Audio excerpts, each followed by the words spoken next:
Kabanata 831. Ikaw, narinig ng isang bodyguard na nakaitim ang kaguluhan at lumapit. Anong problema? Sumagot ang gwardya, sinasadyang gumawa ng gulo ng lalaking ito. Nanatiling kalmado si Helios sa buong pag-uusap. Hindi naman ako gumagawa ng gulo. Pero talagang may heartburn ngayon si Miss Chase. Sinasabi mo ba sa akin na hindi payag si Mr. Grant na bigyan siya ng gamot? Sinulyapan ng bodyguard si Helios, kinuha ang kanyang cellphone, at tumawag sa gilid. Pagkatapos ay sinabi niya sa gwardya, pumunta ka sa malapit na batika at bumili ng gamot para sa heartburn. Bigyan mo sila ng kung ano man ang kailangan sila. Napatulala ang guard, ngunit sa pag-aakalang siya ay nagtatrabaho lamang sa iba, maaari lamang niyang sundin ang mga tagubilin. Lumapit si Helios sa gilid ni Barbara, tumingkayad, at tinulungan siyang tumayo. Ayos ka lang. Sa sobrang sakit, si Barbara ay hindi makaupo ng tuwid o makapagsalita, at ilang butil ng pawis ang tumulo sa kanyang maputlang pisngi. Pagkaraan ng 10 minuto, ibinigay ng gwardya ang gamot at naghanda ng isang bote ng maligamgam na tubig para sa kanila. Nagsalin si Helios ng isang basong tubig mula sa bote para sa kanya at iniabot ang isang tableta sa kanya. Kinuha niya ang tableta, nilunok ito, at uminom ng tubig. Umuulan pa rin sa labas, at ang malamig at mahalumigmig na simoy ng hangin ay bumubulusok sa bintana, kaya hindi sinasadyang manginig ni Barbara. Hinubad ni Helios ang kanyang coat at ibinalot sa kanyang mga balikat. Unti-unting uminit ang pakiramdam niya pagkaraan ng ilang sandali, at huminto ang pananakit ng kanyang tiyan. Pagkatapos ay mahina siyang nagtanong, paano mo haharapin ang lamig ngayong binigay mo na sa akin ang iyong jacket? Sumandal si Helios sa pader, okay lang, hindi naman ako giniginaw. Ibinaba ni Barbara ang kanyang tingin. Kung ako lang mag-isa dito, hindi ko talaga alam kung paano ako makakaligtas dito hanggang sa sandaling mailigtas ako. Si Jaeger, na ilang araw nang nakakulong sa Glitz Club, ay hindi na nakatiis. Pinasag niya ang baso ng alak para mailabas ang galit at itinutok iyon sa mga gwardya. Kayong mga taga-Glitz Club, talagang ginagawa ninyo ang gusto ninyo ngayon, ha? May balak ka bang ikulong ako dito hanggang sa araw ng kamatayan ko? Walang ekspresyon ng mga bodyguard na nagbabantay sa kanya at hindi tumugon sa kanyang pangungulit. Galit na sinipa ni Jaeger ang mesa at gumala pabalik-balik sa kwarto habang nakaakbay ang mga braso. Muli siyang nagsalita, nasaan ang bitch na iyon, si Katrina? Gusto ko siyang makita. Hindi na ako pinayagang umalis sa Glitz Club simula noong gabing yayain ako ni Katrina dito. Ang bitch na iyon, gaya ng inaasahan ay nakipagtulungan sa mga taong ito para i-set up ako. Nang makitang hindi nagsasalita ang mga bodyguard, lumapit si Jaeger sa kanila at hinawakan ang laylayan ng kwelyo ng isa sa mga bodyguard. May itatanong ako sa'yo, ikaw ay nasa 20s na, hindi ba, Mr. Jivkov Jr.? Kaya bakit ka pa umaarte na parang batang brat? Napaka-impulsive mo niyan. Narinig ni Jaeger ang boses na nagmumula sa likuran at napatingin sa lalaking papalapit sa kanya, habang ang mga bodyguard sa pinangyarihan ay gumagalang sa isang iglap sa lalaki. Sir! Sir! Pinitawan ni Jaeger ang kamay niya at tinignan ng mabuti ang lalaki. Ikaw ba ang may-ari ng Glitz? Gumiti ang lalaki. Summer ang apelyido ko. Nilampasan niya si Jaeger, pumunta sa couch, at umupo. Pinananatili kita dito sa club nang walang anumang masamang intensyon. Wala bang masamang intensyon? Lumapit si Jaeger sa lalaki. Kinuha ng iyong mga tao ang aking cellphone at hindi ako pinapayagang umalis sa club na ito. Ito ay illegal na pagkakulong. Nawawala ang iyong ama. Nagulat si Jaeger. Anong ibig mong sabihin? Nanatiling may ngiti sala. Di ang lalaki. Nakuha ng pulis ang batch ng mga kalakal na ipinadala ng iyong ama noong isang araw. Sa pagtingin sa matigas at mabagsik na ekspresyon ni Jaeger, pinaikot-ikot niya ang mga kristal na butil gamit ang kanyang mga daliri habang nagbibigay ng malabong ngiti. Dapat mong malaman kung anong uri ng kapalaran ang kakaharapin ng iyong ama. Hindi nagsalita si Jaeger. Kumaway ang lalaki, lumapit ang isang bodyguard dala ang cellphone ni Jaeger. Pagkatapos ay ibinalik niya iyon kay Jaeger. Pinananatili kita sa club para sa iyong personal na kaligtasan. Gayunpaman, dahil gusto mong umalis, hindi ko pipilit na manatili ka rito. Kinuha ni Jaeger ang kanyang telepono, sinulyapan ng lalaking nakaupo sa sopa, at lumabas ng hindi lumilingon. Kabanata 832. Umalis si Jaeger sa Glitz Club ngunit sinalakay at kinuha sa sandaling lumabas siya ng lugar. Sa Black Gold, kumatok si Quincy sa pinto ng opisina. Pinuksan niya ang pinto at pumasok pagkatapos makahingi ng pahintulot. Mr. Goldman, nakuha na namin siya. Isinara ni Nolan ang mga dokumento sa kanyang mga kamay. Ibigay siya kay Mr. Boucher pagkatapos nating makumplito ang mga bagay-bagay. Tumango si Quincy. Nang malapit na siyang umalis, may naalala siya at nagulat. Siya nga pala, Mr. Goldman. Nakita ni Mrs. Goldman si Maisie Hannigan. At gaya ng inaasahan, hinanap niya siya kasama si Seyday. Kumunat ang noo ni Nolan. Hindi pa rin alam ni Maisie ang problemang lumalapit sa kanya sa sandaling ito. Siya ay nasa ilalim ng impresyon na hindi nila siya matunten, kaya hindi siya kailanman nag-aalala. Naglalakad siya palabas ng isang designer boutique nang bigla siyang nakaramdam ng pagkahilo. Kaya, tumakbo siya sa banyo at samuka sa lababo. Pinuksan niya ang gripo para ilabas ang maruming likido sa lababo. Nagtagal bago niya nahabol ang hininga, ngunit samuka muli kaagad pagkatapos niyang pakalmeyan ang sarili. Siya ay nasa bingit ng pagdidilim pagkatapos ng lahat ng pagsusuka, at ang kanyang mukha ay mapula.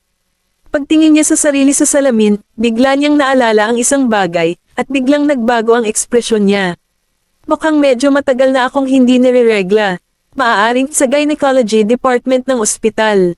Nanginginig ang mga kamay ni Maisie nang matanggap niya ang resulta ng pagsusulit. Buntis ako, pero bakit ngayon? Naisip ko noong una na masisisi ko ang lahat kay Francisco kung magbubuntis ako sa panahong ito. Bagamat hindi ako ginalaw ni Francisco ng gabing iyon ay nakipag-usap ako sa iba kinabukasan. Nagbabaka sakali ako na mabuntis sa isang engkwentro na iyon. Hanggat ang planong ito ay matagumpay, ang plano kong magpakasal sa Butchers ay hindi na lang wishful thinking. Gayunpaman, nabuntis ako ngayon, 2 linggo bago ang schedule. Paano ko masisisi ang Butchers ngayon? Itinago ni Maisie ang pregnancy certificate at dumiretso sa hotel. Kakapasok pa lang niya sa entrance ng kwarto ay nakita niyang maayos na ang kwarto at naalala niyang nag-iwan siya ng mensahe, na sinasabi sa room service crew na huwag maglinis ng kwarto kapag nasa labas siya. Nang mapagtantong may mali, tatalikod na sana siya at tatakbo palabas ng kwarto. Gayunpaman, biglang sumulpat si Seyday sa pasukan ng silid, na nakaharang sa kanyang paglabas. Si Maisie ay sisiga na nang ilapat sa kanyang leeg ang punyal na nasa kamay ni Seyday. Itinulak ni Seyday pabalik si Maisie, pumasok sa kwarto at isinara ang pinto. Noon lumabas si Maisie sa kwarto, nakasandal sa dingding, at nakatingin kay Maisie na naka-cross arms. Tinulak ni Seyday si Maisie sa couch. Sinaman ng tingin ni Maisie si Maisie at nagngangalit ang mga ngipin. Ikaw, ginawa mo ng lubos ang iyong buhay sa mga araw na ito, ha, Miss Hannigan. Lumakad si Maisie papunta sa couch at umupo sa tapat ni Maisie. Mukhang nakahanap ka na ng bagong taga-suporta gaya ng inaasahan ko, tama ba? Maisie Vanderbilt, ano ang sinusubukan mong gawin? Takot na takot siyang gumalaw dahil sa punyal na nakasabit sa itaas ng kanyang leeg. Inihagis ni Maisie ang isang litrato sa kanyang harapan. Tiningnan ni Maisie ang litrato, at bahagyang nag-eba ang kutis ng kanyang pisngi. Napatingin si Maisie sa kanya. Nabalitaan ko na isa ka sa mga dahilan kung bakit natuklasan ang kargamento. Hindi katakataka na naka-encounter pa rin kami ng ganoong isyo kahit noong ipinadala na ni Nolan si Seyday, isang taong hindi pa nila nakikita noon, para i-handle ang deal. Gustong bumangon ni Maisie, ngunit hinawakan ni Seyday ang kanyang mga balikat at idiniin siya sa sahig. 2 beses siyang nagpumiglas at sinabing may masamang pang-uuyam, pinaplano mo ba akong takutin? Maisie Vanderbilt, I'm betting that you don't have the guts to do anything to me. Kinusot-kusot ni Maisie ang mga mata, tinitigan ng matagal si Maisie, at tumawa. Sinabi ko bang may gagawin ako sa'yo? Ayan, hindi ka man lang maglalakas loob na patayin ako. Mukhang mayabang at medyo mapangahas ang ekspresyon ni Maisie. Diba nandito lang kayong dalawa dahil gusto ninyong alamin sa akin ang kinaroroonan ng nasa larawan? Hayaan mong linawin ko sa iyo. I won't tell you shit. So anong gagawin mo sa akin? Ang hangin sa silid ay naging stagnant sa ilang sandali. Nang makitang ayaw niyang makipagtulungan, medyo napigilan ang ngiti ni Maisie, at mahinahong sinabi, ngunit alam mo ba na ang pagtulong at pagtatakip sa gawaing pagpupuslit ng mafia ay isang krimen? Napatulala si Maisie, at nawalan siya ng masabi na para bang nawalan siya ng boses. Dahil ayaw mong ibigay sa akin ang impormasyong iyon, maaari na lang kitang ibigay sa pulis. Kung tutusin, iinimbestigahan pa ng pulisya ang mga taong nasa likod ng kargamento. Kung pipiliin mo pa rin silang tulungan, hilingin ko lang na sumama ka sa akin. Kabanata 833. Umiling-iling si Maisie Vanderbilt, hinahamon kitang bantaan muli ako. Hindi pa rin nagbabago ang ekspresyon ni Maisie. Binigyan kita ng pagkakataon na makipag-usap sa akin ng maayos, ngunit dahil ayaw mo. Pagkasabi noon ay kinuha niya ang kanyang cellphone, nag-dial sa 911, at ipinakita kay Maisie ang screen. Naghihintay pa rin ako na kunin ang bounty sa iyong ulo. Tumigil ka. Nagpanik talaga si Maisie ng mga sandaling iyon. Siyempre, alam ko na ang pagtatakip sa kanila ay isang krimen, ngunit ako. Ayokong makulong. Ngunit hindi rin ako nangangahas na ipagkanulo ang aking sugar daddy. Hindi ako makakasama sa iyo sa presinto. Buntis ako. Pulong ni Maisie. Napangisi si Maisie. Bakit mo sinasabi sa akin na buntis ka? Parang hindi ako ang ama ng baby. Hindi napigilan ni Maisie na kinuyam ng mahigpit ang kanyang mga kamay, nanginginig mula ulo hanggang paa, at nagmamakaawa, babae ka rin may mga anak. Hindi mo ba naisip na masyado kang malupit sa isang ina na hindi pa isinisilang ang anak? Hindi uobra sa akin ang maling pangangatwiran mo. Binibigyan lang kita ng 10 minuto. Walang awa si Maisie sa kanya. Napakagat labi si Maisie at hindi bumitaw, napakalalim ng kagat na ramdam niya ang balat ng labi niya sa bingit ng pagkagat. Pagkaraan ng mahabang panahon, sumuko si Maisie sa banta. Lumabas ng hotel sina Maisie at Seyday. At iniabot ni Maisie ang isang recording pen kay Officer Zaleski sa parking lot. Kinuha ni Officer Zaleski ang recorder. Maraming salamat sa pagtulong sa amin dito, Mrs. Goldman. Ngumiti si Maisie at tumango. Walang anuman. Matapos pumasok si Officer Zaleski sa hotel kasama ang ilan pang opisyal na nakasuot ng simpleng damit, lumingon si Maisie at tinanong si Seyday, sa tingin mo ba, kasuklam-suklam na ipagkanulo ko siya? Natigilan si Seyday sa tanong ng ilang segundo at umiling. Hindi. Ngumiti si Maisie at nagtanong, bakit? Hindi mo sinabi sa kanya na bibitawan mo siya. Hindi mabibigo ang deal kung wala siya noong nagaganap noong isang araw. Bumalik si Maisie sa villa ng Blue Bay at napagtanto na mas maagang umuwi si Nolan kaysa sa kanya at naghanda na ng hapunan para sa kanya. Ibinaba niya ang kanyang handbag, naglakad patungo kay Nolan, niyakap siya mula sa likuran, at iin ang mukha sa likod nito. Bakit ang aga mong bumalik? Napangiti si Nolan. Siyempre, bumalik ako para ipagluto ang asawa ko. Tumalikod siya at niyakap siya. Hinanap mo ngayon si Maisie Hannigan. Oo. Napatingin si Maisie sa kanya. Nagsumita siya at umamin, at binigay ko siya sa pulisya. Kinurot ni Nolan ang kanyang panga. Hindi ka ba natatakot na lalapitin kanya para maghiganti kapag nakaalis na siya? Nagtaas ng kilay si Maisie. Nakaligtas ako kina Willow at Rowena, kaya bakit ako matatakot kay Maisie Hannigan? Bahagyang natigilan si Nolan, hinawakan siya sa kanyang mga braso, at niyakap siya ng mahigpit. Naramdaman ni Maisie ang kanyang mainit na yakap at itinutok ang kanyang mga daliri sa kanyang pusong tumitibok. 28 araw na lang ang kaarawan mo. Ibinaba niya ang kanyang tingin at tinitigan ng taong nasa kanyang braso. Bakit mo naalala ang kaarawan ko bigla? Maaari kang manghula. Pinuhat siya ni Nolan. Natuto ka na bang magbugtong sa akin? Marahan na tumawa si Maisie, at ang itim na buhok na nakasabit sa gitna ng hangin ay nakapulupot sa kanyang braso, na naging dahilan upang tingnan siya ng kakaiba. Parang ganon, hinalikan siya ni Nolan. Maaari lang akong magpareserba ng hapunan para mamaya. Madilim sa labas ng bintana habang nakaupo si Nolan sa tabi ng kama at sinagot ang tawag ni Quincy. Kabanata 834. Tinanggal ni Tony ang abo sa sigarilyo, at ang kanyang mga mata ay mukhang mabagsik at nakamamatay. Wala kang kwentang piraso ng shit. Ibinaba ng lalaking nakaitim ang ulo. Tinurog niya ang upos ng sigarilyo sa ashtray. Hindi na ako makapaghintay. Tamamatay lang ni Peter. Pagamat maaari nitong harangan ang pamamahagi ng kargamento, alam ni Yael Boucher na ako ito. Kung hindi lang dahil kasama ko ang anak niya, matagal na siyang kumilos laban sa akin. Napatingin sa kanya ang lalaking nakaitim. Kung ganoon, patayin na lang natin ang dalawa. Anyway, hindi malalaman ng Butchers at ng Chases ang tungkol dito. Parang walang awa ang ekspresyon ni Tony. Hindi, kailangan nating isama ang anak ni Yael. Para naman sa anak ni Michael, sabihin mo sila na iligpit na. Gumisi siya. Bugbugin natin ang aso bago ang leon. Gagawin ko ang lahat ng iniisip nila na wala akong kakayahang gawin.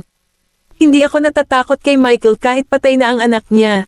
Kahit na siya ay pumunta kay Yael pagkatapos nito, si Yael ay matatakot sa akin at hindi maglakas loob na kumilos.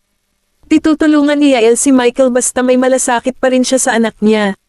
Ang paghihiwalay sa pagitan ng Chases at Butchers ang pinakagusto kong makita. May ilang lalaking nakaitim na pumasok sa silid, at nagising sina Barbara at Helios sa biglang ingay. Ang unang bagay na nakakuha ng kanilang atensyon sa isang eglap ay ang mga gwardya na sumugod kay Barbara at kinaladkad siya palayo. Tumayo si Helios, ano ang sinusubukan mong gawin? Ano ang sinusubukan naming gawin? Sabi ng isa sa mga lalaking nakaitim na may masamang ngiti, Penya payo ko sa iyo na huwag kang makialam sa aming negosyo. Gusto ni Mr. Grant na mabuhay ka, kaya ang kailangan mo lang gawin ay maghintay na iligtas ka ng iyong ama. Nang makitang kukunin na nila si Barbara, hinawakan siya ni Helios at sinabing, bitawan mo siya. Douchebag, naghahanap ka ba ng pambubugbog? Isang lalaking nakaitim ang nagtaas ng kamao at akmang susuntukan si Helios. Ngunit naiwasan ito ni Helios, hinawakan ang kanyang palso, at sinipa siya sa tiyan. Bumagsak sa lupa ang lalaking nakaitim. Itinulak ng ibang mga lalaki si Barbara sa isang tabi at sabay na inatake si Helios. Sa sobrang takot ni Barbara ay namutla ang kanyang mukha. Nakipag-away sa kanila si Helios, ngunit paano niya makakayanan ang mga halimaw na iyon? Hindi nagtagal ay naalimpungatan siya ng mga lalaki. Nang makita ang mga bodyguard na iyon na naglalagay ng kanilang mga daliri at pinaglalaruan si Helios, sumigaw si Barbara, tigilan niyo na siya. Tumakbo siya ng diretso at hinarap ang isa sa mga lalaking babuhitin na sana ang paa nito ngunit nasample ng isa pang lalaki at nahulog sa sahig. Habang inaalalayan siya ni Helios, napansin niyang umaagos ang dugo sa gilid ng labi nito at malungkot na tinitigan ng mga taong iyon. Mga mapangahas kayong mongrel, naglakas loob ka bang lumaban habang nasa teritoryo natin? Tumura ang lalaki ng isang subo ng dugo sa lupa at kumaway sa iba pang lalaking nakaitim. Alisin mo ang bitch na ito. Nanlamig ang mga mata ni Helios habang kinakaladkad siya sa likod niya. Huwag kang maglakas loob na hawakan siya. Brat, sinusubukan mo bang iligtas ang dalagang nasa pagkabalisa? Sayang naman at huli na ang lahat. Pinapayuhan ko kayong pahalagahan ang inyong buhay. Tungkol naman sa babaeng ito. Hinaplos ng lalaking nakaitim ang kanyang baba na parang may naisip at ngumisi. Siya ay mamamatay, gayon pa man. E-enjoy natin siya ng lubusan bago siya mamatay. Pagkatapos ng lahat, hindi pa natin nakuha sa ating mga kamay ang alinman sa mga sosyalidad na iyon. Natigilan si Barbara at nanlamig sa kinatatayuan. Ang kanyang mga pupil ay lumawak at bahagyang sumikip, at hindi niya maiwasang manginig. Hinawakan ng dalawang bodyguard si Helios habang pilit itong kumakawala habang nasasaksihan niya ang pagkaladkad kay Barbara palayo. Sumigaw siya, bitiwan mo siya. Siya ay nakakawala mula sa mga bodyguard, ngunit isa sa kanila ang humawak sa kanya na nakalak sa leeg mula sa likuran. Agad niyang kinabig ang kalaban at inihagis sa sahig. Marami pang mga lalaki ang sumugod para hawakan siya. Muli siyang bumangon ngunit nasuntok siya sa tiyan. Tulala si Helios na gumapang sa sahig, at tinapakan ng isa sa mga lalaki ang kanyang likod at pinagtulungan ng iba pa para masupol siya sa lupa. Helios, naghisteryosong sigaw ni Barbara nang hawakan siya ng lalaki sa likod niya sa kanyang buhok, itinulak siya pababa, at pinunit ang kanyang damit. Kabanata 835. Sumigaw si Barbara at iwinasiwas ang kanyang mga braso. Itinaas ng lalaki ang kanyang kamay, sinampal siya ng 2 beses, at nagmura, you fucking bitch. Gusto mo bang maging katulad niya? 2 hanggang 3 lalaki ang humakbang at idiniin siya sa sahig, at si Barbara ay nakulong sa ilalim nila, umiiyak sa kawalan ng pag-asa. Umuumbok ang mga ugat sa likod ng nakakuyom na kamao ni Helios, at naubos niya ang lahat ng natitirang lakas para makawala sa mga bumihag sa kanya at sumugod sa 3 lalaking iyon. Itinamba niya ang mga lalaking iyon. Ngunit bago pa niya maiayos ang kanyang posture at mabawi ang balanse ay agad siyang sinuntok sa pisngi ng kalaban. Gayunpaman, habang siya ay bumagsak sa sahig, itinukod niya ang kanyang mga kamay sa tagiliran ni Barbara at tinakpan siya ng kanyang katawan. Kahit na maraming beses siyang tinamaan sa likod, hindi siya kumikibo para protektahan siya. Isa kang matyaga at matigas ang ulo, hindi ba? Gusto mo pa bang gumanap bilang bida? Malakas at paulit-ulit siyang sinipa ng ilang lalaki. Tinanggap ni Helios ang palo nang hindi gumagawa ng anumang ingay, ngunit kitang-kita ang mga pasa sa kanyang mukha habang umaagos ang dugo sa kanyang pisngi. At makikitang umaapaw ang dugo sa gilid ng labi niya. Naninikip ang mga pupil ni Barbara, at nanginginig ang kanyang puso sa tuwing nakikita niya ang mga suntok na dumarating sa kanyang likod. Nangingilid ang mga luha sa gilid ng kanyang mga mata habang umiiling at pinisil ang ilang salita mula sa kanyang lalamunan. Hayaan mo na lang ako sa kanila. Hindi kita pwedeng baliwalain at ipaubaye ka sa kanila, sabi ni Helios habang nagngangalit ang mga ngipin. Kitang-kita ang mga asul na ugat sa kanyang noo, at pinilit niyang manatili sa itaas nito hanggang sa huling sandali ng isang biglaan at malakas na suntok ang nagpabagsak sa kanya kay Barbara. Nakita ni Barbara ang isang lalaki na nagbubuhat ng bat at itinulak si Helios palayo sa bawat himaymay ng kanyang pagkatao, habang ang bat ay tumama sa kanyang likod, dahilan upang siya ay mapaungol sa sakit. Unti-unting nawala ng malay si Helios, ang huling eksenang naalala niya ay ang pagharang ni Barbara sa bat para sa kanya. Hinailan ng ilang bodyguard si Barbara palayo kay Helios. Sa sandaling iyon, mahigpit pa rin ang pagkakahawak ni Helios sa kanyang kamay. Mahina ang boses niya, pero parang mabangis. Huwag kang maglakas loob na hawakan siya. Sasampalin na sana ng lalaki si Helios nang hawakan ni Barbara ang laylayan ng kanyang pantalon at nagmamakaawa habang tumutulo ang mga luha sa gilid ng kanyang mga mata. Huwag mo siyang patulan, pakiusap ko. Sisama na ako. Hinawakan siya ng lalaki sa kanyang mahabang buhok, binuhat, pinilit na tumangala, at nagklik sa kanyang dila. Baka isipin pa ng mga hindi nakakaalam na mag-asawa kayong dalawa. Hindi ba't magiging mas mabuti ang lahat kung hahayaan ninyong dalawa na gawin naming ang gusto namin? Kinilig si Barbara. Tinitigan niya ng malalim si Helios. Nakahiga siya sa sahig, hindi makagalaw. Napasulyap siya sa kamay na nakahawak pa rin sa kanya, at may tumulong luha sa pisngi niya. Paano magiging karapat-dapat ang isang tulad ko sa isang taong nag-alay ng kanilang buhay para iligtas ang buhay ko? Helios Boucher, salamat, nakangiting sabi niya. Kumawala sa pagkakahawak niya, tumayo, at umalis kasama ang mga lalaking iyon. Hindi, dahan-daang itinaas ni Helios ang kanyang kamay ngunit nawala ng malay bago niya natapos ang pangungusap. Sa isa pang bodega, maraming lalaki ang excited na naghihintay sa labas ng isang pinto.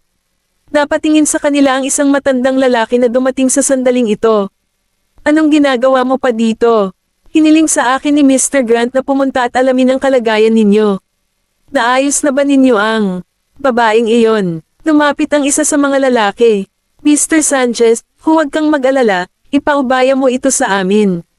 Nakikipagdeal na kami sa kanya. Sinulyapan ni Leonard ang saradong bodega, nakasimangot, ngunit ayaw niyang banggitin ang mga detalye. Wala akong pakialam sa binabalak mong gawin. Ang hiling ko lang ay mas maging maingat ka sa pakikitungo sa babae at humanap ng lugar na mapaglilibingan ng bangkay. Paulit-ulit na tumanggo ang lalaki. Opo, Ginoo. Siyempre Ginoo. Pagkaalis ni Leonard, medyo naiinip ang mga lalaking naghihintay sa labas ng pinto. Bakit ang tagal ng shitsak na yan? Hanggang kailan tayo maghihintay? Oo, wala akong natatandaang nakita ko siya ng ganito katagal. Uminom ba siya ng kahit anong pil bago pumasok? Nilapat ng isa sa mga lalaki ang kanyang tainga sa pintuan at napagtanto ang isang bagay na kakaiba. Hindi, wala akong naririnig sa loob. Lahat ng mga lalaking iyon ay pumasok sa silid, nagulat na lamang sila nang makitang nawala na silang dalawa. Isang lihim na pinto na nakaharang ng mga random na bagay na nakapalibot sa silid na humantong sa isang labasan sa labas. Tinala ng lalaking nakaitim si Barbara, at naglalakad sila sa isang madilim at makitid na daanan, na inilawan ang kanilang daan gamit ang flashlight. Kabanata 836. Sumunod naman si Barbara. Sino ka? Bakit mo ako naligtas? Sumagot ang lalaking nakaitim, pinadala ako ni Mr. Summer para manatiling malapit kay Mr. Grant. Siya ang humiling sa akin na iligtas ka. Siya ay isang undercover na ahente na inatas ang manatiling malapit kay Tony Grant. Ipinadala ni Tony ang ilan sa kanila upang iligpit si Barbara, ngunit mayroon silang ibang mga plano. Siya ay nagsisikap na makipaglaro upang hindi sila maghinala. Siya ang nagmungkahi na dalhin si Barbara sa bodega dahil may tagong daanan doon. Sino si Mr. Summer? Hindi niya kilala ang isang Mr. Summer. Hindi mo na kailangan pang malaman iyon.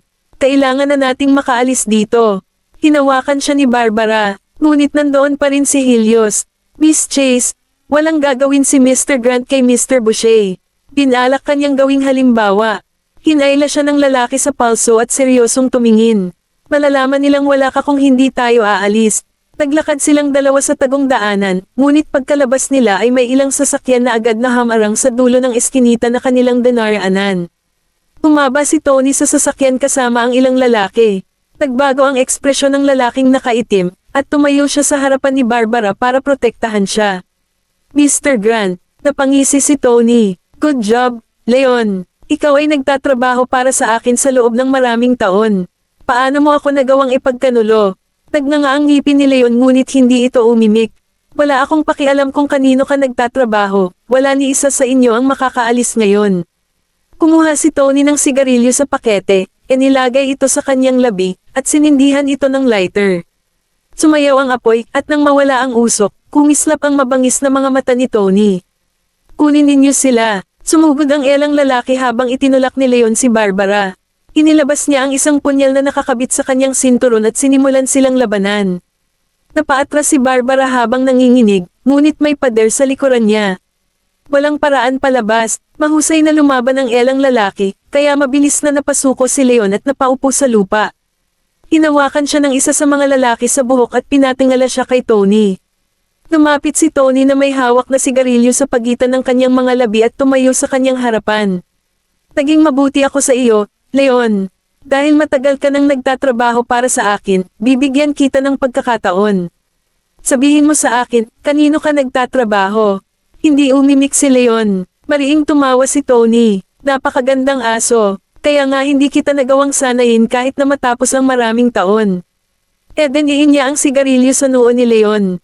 Sa pagkakataong iyon, malakas na umungol si Leon habang kinakagat niya ang mga ugat sa kanyang leeg at nanginginig ang lahat ng kanyang kalamnan. Isang madugong butas ang lumitaw sa kanyang noo, at naroon ang amoy ng sunog na laman. Duguan ang laman niya, itinapon ni Tony ang upos ng sigarilyo at sumenya sa kanila na bitawan siya. Pumagsak si Leon sa lupa, nawala ng lakas, tinaas ni Tony ang kanyang baba gamit ang dulo ng kanyang sapatos at tumingin sa kanya. Leon, ginagalang ko na isa kang mabuting tao, ngunit hindi mo ako masisisi kung pipiliin mong hindi magsalita. Inutusan niya ang mga lalaki na dalhin si Barbara. Hinawakan siya ng dalawang lalaki, kinaladkad siya sa harap ni Tony, at tinulak siya. Nawalan siya ng balanse at bumagsak sa tabi ng paa niya.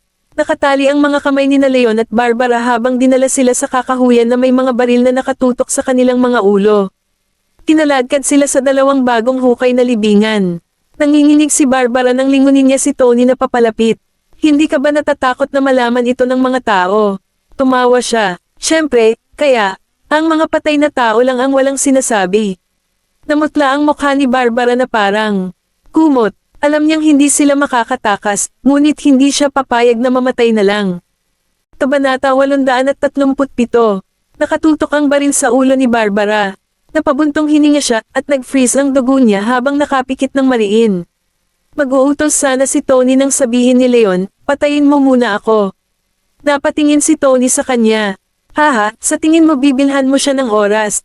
Magkasama kayo, gawin niyo na. Dalawang bodyguard ang nagkasa ng baril at sabay na itinutok sa kanila.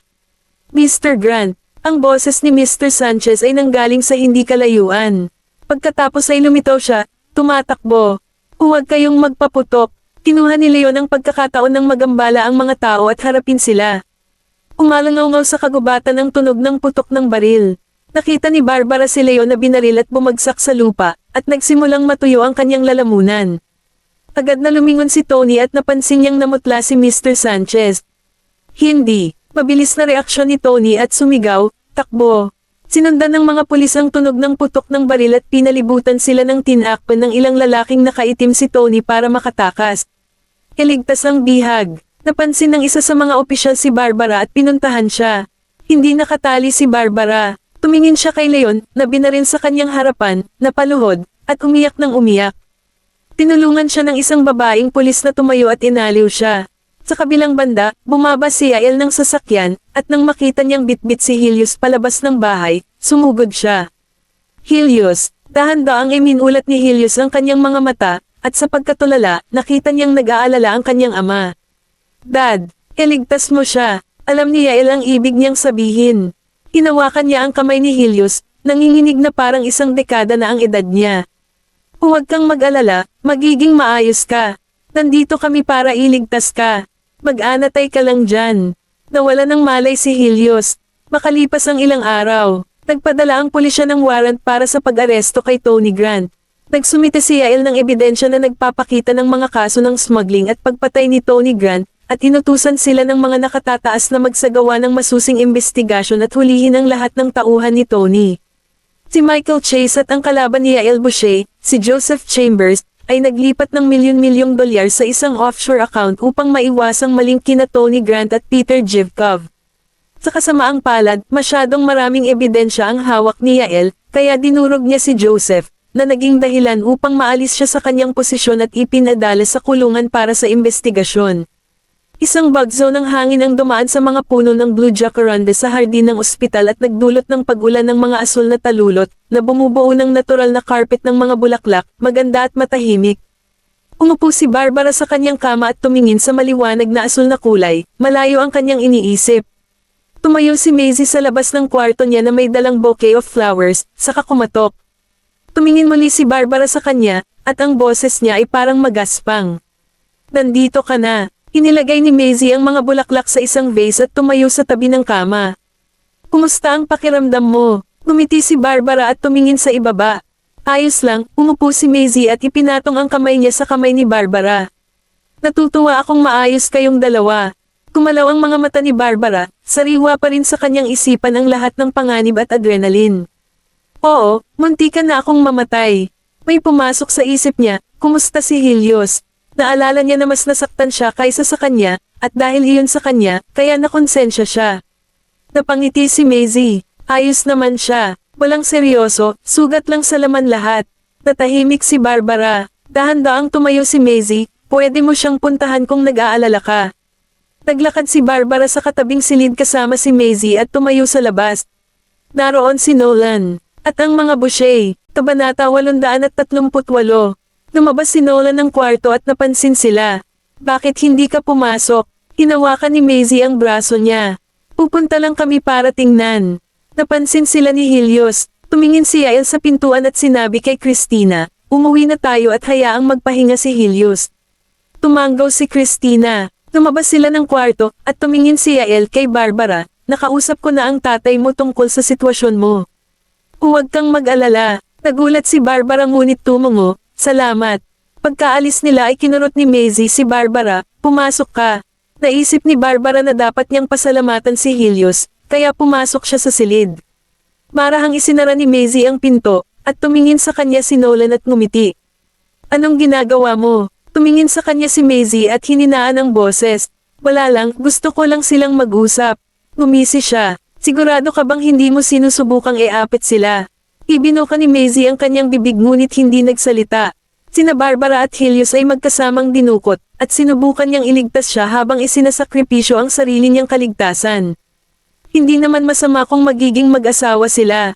Alam ni Nolan ang nasa isip niya, kaya itinutok nito ang daliri sa noo nito. Bakit hindi ka magsimula ng isang matchmaking company? Nagtaas ng kilay si Maisie. Magiging investor ba si Mr. Goldman? Tumawa siya. Nakita ang pagkakataon at kinuha ito. Ha? Nilero ni Maisie ang kanyang kurbata. Kumikislap ang mga mata. Oo, dahil mahal na mahal ako ni Mr. Goldman. Niyakap siya ni Nolan at bamulong sa kanyang tenga. Sige, mas mamahalin pa kita kapag nakauwi na tayo. Sa kwarto, tumingin si Helios kay Barbara, natahimik. Ayos ka lang. Huminto siya at tumingin sa paligid. Ayos lang ako. Pagkatapos ay tiningnan niya ang bagbog na mukha ni Helios. I'm sorry kung nasangkot kita dito. Maaari mo naman akong iwan na lang. Tumingin si Helios sa ibaba, mukhang guilty. Hindi, ako ang dapat humingi ng tawad. Siya ay nabigla. Niligtas mo ako sa huli, habang ako. Naging mabigat ang paghinga ni Helios, tense ang mukha niya. Maaari lamang manood habang dinadala ka. Magsasalita pa sana si Barbara nang tumingin ito sa kanya. Lahat ng ito ay dahil sa akin. Ako na ang mananagot. Blanko ang isip niya ng ilang segundo. Ikaw, mukhang determinado si Helios. Wala akong pakialam dyan at hindi kita itutulak palayo. Alam kong biktima ka. Dahan-daang nag-react si Barbara, bahagyang nakaawang ang labi. Naaawa ka ba sa akin? Huminto si Helios, napangiti si Barbara. Hindi mo kailangang i-offer ang sarili mo sa akin kasi nagigilty ka. Hindi nila ako madaling papakawalan, nandoon ka man o wala. Kumunat ang noo ni Helios at tinitigan ang babaeng nasa harapan niya. Naaawa nga siya, pero makirot din ang puso niya. Natatakot si Barbara na pagsisihan niya ito, kaya ipinaliwanag niya, Inalayo nila ako ngunit wala silang ginawa sa akin dahil may nagligtas sa akin. Nagulat si Helios, inayos niya ang kanyang gown at mataman siyang tinignan. Ikaw ay isang mahusay na tao, ngunit hindi mo maaaring tanggapin ang responsibilidad sa tuwing nangyayari ito sa isang tao. Makalipas ang 2 araw, dumating sina Riley at Maisie upang tulungan si Barbara sa kanyang mga pamamaraan sa paglabas. Nang matapos na nila ang mga papeles, nabunggo sila ni Helios, napapalabas na rin. Nakamaskara at nakakap si Helios, at kasama niya si Nina, ang kanyang katulong. Maliwanag na hindi alam ng mga Boucher ang tungkol sa kanyang paglabas. Kabanata 839. Helios, naglakad si Riley papunta sa kanya, magpapalabas ka rin. Huminto si Helios, lumingon kay Barbara at Maisie, saka muling tumalikod. Hindi naman ako masyadong nasaktan, at may kailangan pa akong tapusin. Tumingin si Maisie kay Barbara, natahimik, yumuko, at tinapik siya sa kanyang balikat, what's wrong? Na-curious si Barbara, anong ibig mong sabihin? Hindi ka ba maghahay? Napapikit si Maisie, bakit sila naging magkalayo pagkatapos nilang magkasama sa ospital? Lumipat ang mga mata ni Barbara sa paligid. Hindi na niya muling nakita si Helios pagkatapos ng araw na iyon. Pinahahalagahan niya ang pagtatangka ni Helios na iligtas siya habang binabaliwala ang sarili nitong kaligtasan. Siguradong naantig siya. Kung may nagprotekta sa kanya noong nangyari ang insidente kay Eric, baka pinakasalan na niya ang taong iyon. Ngunit pagkatapos ng sinabi ni Helios, hindi niya alam kung paano siya haharapin. Handang asakripisyo ng lalaki ang kanyang sarili para iligtas siya at gustong managot dahil inikala niyang sinaktan siya dahil sa kanya. Lahat ng iyon ay nakaantig sa kanyang puso. Gayunpaman, hindi lahat ng iyon ay pag-ibig. Nagpalipas lang ng oras na magkasama para mabawasan ang guilt. Pinago ni Barbara ang kanyang emosyon, tinaas ang kanyang ulo, at ngumiti. Araw-araw kaming nagkikita, hindi na kailangang batiin siya. Nag-cross arms si Maisie. Totoo ba yan? Matapos maayos ni Riley ang mga papeles, naglakad siya patungo sa kanila at binigay ang mga medical na record kay Barbara. Tapos na, salamat. Inilagay ni Barbara ang mga record at ipinatong ang kanyang braso sa kanyang balikat. Kailangan ko nang umuwi ngayon. Bibili ako ng hapunan isang araw. Umalis si Barbara sa harap nila. Pinagmasdan siya ni Riley na paalis at siniko sa braso si Maisie. Hindi mo ba inisip na si Barbara at ang aking pinsan ay magiging isang mahusay na mag-asawa? Napatingin si Maisie sa kanya. Ano sa tingin mo? Siya'y ngumiti. Sa tingin ko, magandang tugma sila. Niyakap siya ni Maisie sa balikat at bamantong hininga. Pero hindi natin sila mapipilit. Naintindihan naman ni Riley at napabuntong hininga din. Hindi na talaga bata ang pinsan ko. Nag-aalala na ang tita at tito ko. Pinawi ni Maisie ang kanyang braso at tumawa, it's all up to fate. Nang makabalik si Maisie kay Sol, naglakad si Seyday papunta sa kanya. Ma'am, nakalabas na po si Maisie Hannigan. Napatigil si Maisie sa kanyang kinatatayuan at lumingon sa kanya. Inilabas, tumanggaw si Seyday. Nakumbinsi niya ang pulisya na maaari niya silang tulungan na arestuhin si Tony Grant at nagbigay ng ilang ebidensya. Sincere siya ay buntis, kaya nagpa siya ang pulis na bigyan siya ng pagkakataon. Napapikit si Maisie. Nabuntis talaga si Maisie. Akala niya nagsisinungaling siya. Biglang tanong ni Seyday, by the way, wala ka bang balak na sabihin kay Miss Chase tungkol sa ipinangako mo kay Ian Summer? Napangiti si Maisie. Pagkatapos ng gabing ito, nakauwi si Maisie at nagpadala ng mensahe sa kanyang ninong na si Tony Grant pagkatapos maligo. Kung kaya niyang linlangan siya para magpakita, siya ay maaaring makakuha ng pahinga mula sa pulis. Alam niyang may ibang numero si Tony, at kakaunti lang ang nakakaalam nito maliban sa kanya. Hindi nakakagulat, sinagot siya ni Tony. Dahil hindi niya alam na inaresto siya ng mga pulis, hindi siya naghinala. Pagkatapos ay tinawagan niya si Officer Zaleski. Si Tony Grant ay sumagot sa aking mensahe. Ano ang susunod kong gagawin? May sinabi si Officer Zaleski, at lubos na nakipagtulungan si Maisie at nag-alok pa nga na kumuha ng mga tiket para sa isang barko sa 2:00 ng hapon kinabukasan para tulungan siyang makatakas gamit ang sariling pangalan. Kabanata 840. Ipinadala ni Maisie ang mensahe kay Officer Zaleski at masayang tumingin sa screen ng kanyang telepono. Sa tingin mo ba, maaari mo akong ipadala sa kulungan sa pamamagitan lamang ng pagbibigay ng ilang voice recording, Maisie? Ha, hindi ba siya nakalabas sa huli? Tatandaan niya ito. Nang gabing iyon, Nagpunta si Barbara upang makita ang manager at ang may-ari ng Glitz Club ngunit sinabihan siya na wala ni isa sa kanila ang naroon. Umalis siya sa club, ngunit biglang bumuhos ang ulan. Malamig at maulan ang gabi noon, at nakatayo siya sa ilalim ng bubong sa labas, nakatingin sa mga sasakyang dumadaan sa mga lansangan. Ang pula at berdeng mga ilaw ay nakatayong malungkot sa ulan, at ang liwanag ay naaninag sa mga puddles sa sahig. Isang itim na kotse ang nakaparada sa hindi kalayuan at ang likurang bintana ay gamulong sa kalahati. Nakatago sa lilam ang isang lalaking may salamin. Napatingin sa kanya ang driver. "Sir, hindi po ba Miss Chase yun?" Tumingin sa likod si Ian. "Tumawag ka para bigyan siya ng payong, pero huwag mong sabihin galing sa akin." Gusto nang umalis ni Barbara kapag huminto na ang ulan, ngunit isang server ang lumapit sa kanya na may hawak na itim na payong. "Miss Chase." Lumingon siya, at inabat sa kanya ng server ang payong. "Malakas ang ulan, maaari mong gamitin ito." Natigilan si Barbara, ngunit inilagay na nito ang payong sa kamay niya. Lumingon siya, at tinawag siya nito, "Paano mo nalaman na nakatayo ako sa labas?" Hindi masabi sa kanya ng server na sinabihan siya ng kanyang amo na gawin iyon, kaya sa halip, sinabi niya, "Dahil kalalabas mo lang at narinig kong bumuhos ang ulan, alam kong hindi ka pa nakalalayo, kaya lumabas ako para tingnan." Natahimik si Barbara. Matapos bumalik ang server, tiningnan niya ang itim na payong sa kanyang kamay at naramdaman niyang sobra naming nagkataon lang iyon. Lamusong siya sa ulan gamit ang payong, at nang madaanan niya ang itim na kotse, tumingin sa ibaba ang tao sa kotse at nagpadala ng mensahe, pagkatapos ay hinaranggan ang numerong iyon. Pagkatapos ay tumangala siya, "Drive." Lumayo ang sasakyan sa taong naglalakad sa likuran, papalayo ng palayo.